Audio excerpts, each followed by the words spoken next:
Wambane fergatane ya kormago game santa kalani satifatu kulashi sone isabbata sone.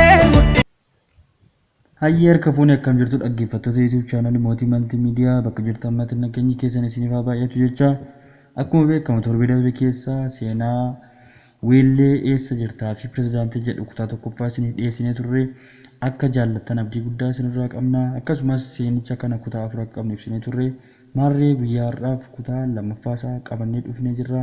Amma xumura qophichaattiin waliin turaa jecha warroonni YouTube channel Mootii Multimediaatiif haaraa taatan YouTube channel Mootii Multimedia subscribe, like, share gochuun nu cinaa dhaabbadhaa isiniin jenna. Turtii gaarii. Wambane fergatane ya kormago game santa kalani satifatu kulashi sone isabbata. Weellee eessa jirtaa fi pirezidaanticha kutaa lammaffaa. Funyaansaa dheeraan sun kishaafee yookaan manatsirii qabaattee yoo teessu akkuma durii siimboo qabdi. Namichi kun obbo Lammaa Magarsaa ta'utu naaf gale. Suuta jedheen nagaa keessanii jedheen gaafadhe. Deebiinsaa garuu isan gaafadhe sana miti. Fayyaa kooti kan jedhu ture. Nagaa fi fayyaan gargar ta'uusaa waan hin beekuuf homaa jechuu hin feene. Fayyaa ta'uun ni caala jedheen cursha kooddurii Xayyibaa Hasan yaadadhe. Xayyibaan nagaa isheetii maaloo quba qabdu jechuuf afaan saaqqadheen deebi'ee dhiise. Namni ofiiyyuu nagaa hin taane nagaa nama kaanii maal beeka? Bagan gaafachuu dhiise jedheen keessa kiyyatti dubbadhe. Hidhamaa bilisaa kan gurbaan obbo Lammaa akka ta'e naaf gale. Garuu ammoo ammayyuu hiikni isaa naaf hin galle. Hidhamaa bilisaa kana gidduutti wanti haalicha jiru tokko uumame. Obbo Lammaan bagoosaatti dubbatan. Hiriyaa duriiti jettee miti ree been deemi isa bira taa'i. Har'aaf anatu konkolaachisa. Eegumsas ammoo anatu isiniif taasisa jedhan. Gurbaanis kokkolfaa konkolaatarraa bu'ee teessuma konkolaachiftuutti isaan dabarse.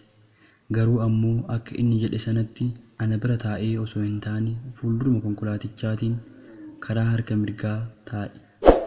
Konkolaachisaan inni dur Oromiyaa guutuuf shufeera ture sun har'a anaa fi bagoosaa oofuuf jedha jechuudha garaa kootti. Namichi kun aara isaa yaadatee yoo makiina kana biraatti nu rukute hoo jedhee yaadus dubbachuu waanan sodaadheef nan callise. Obbo Lammaan konkolaataa erga kaasanii booda CD maalii mallisaa jedhu fuudhanii xiqqoo takka ilaalan. CD keessaa baasanii taphachiisuuf keessa kaa'an. Muuziqaanis ni eegale. Isa dura garuu bagoosaan akkas jedha.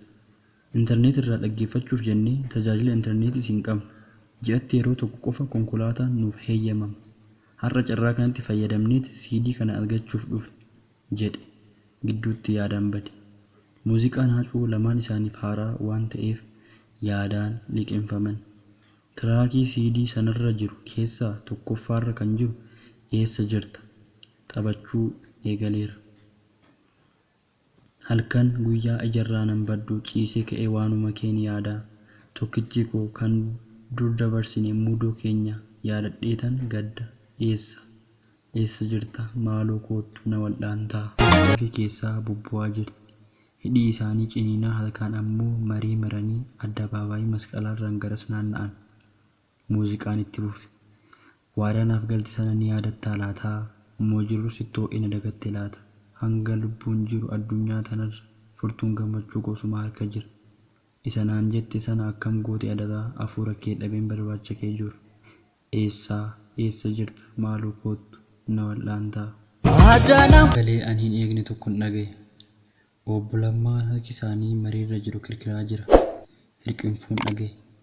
Sekoondii sagaleen haa caaluu ispiikaroota konkolaataa keessaa ba'aa deemuun imimmaan isaanii irratti calalee jiru dalga yaa'uu eegale.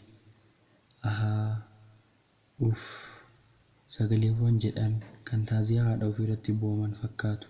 Otoo jaallatanii, otoo hin quufin, otoo hin kiisin, otoo qajeeltuutti hin tajaajilin, otoo yaadannoo irraa hin odeeffatin haadha nama jalaa boqatte.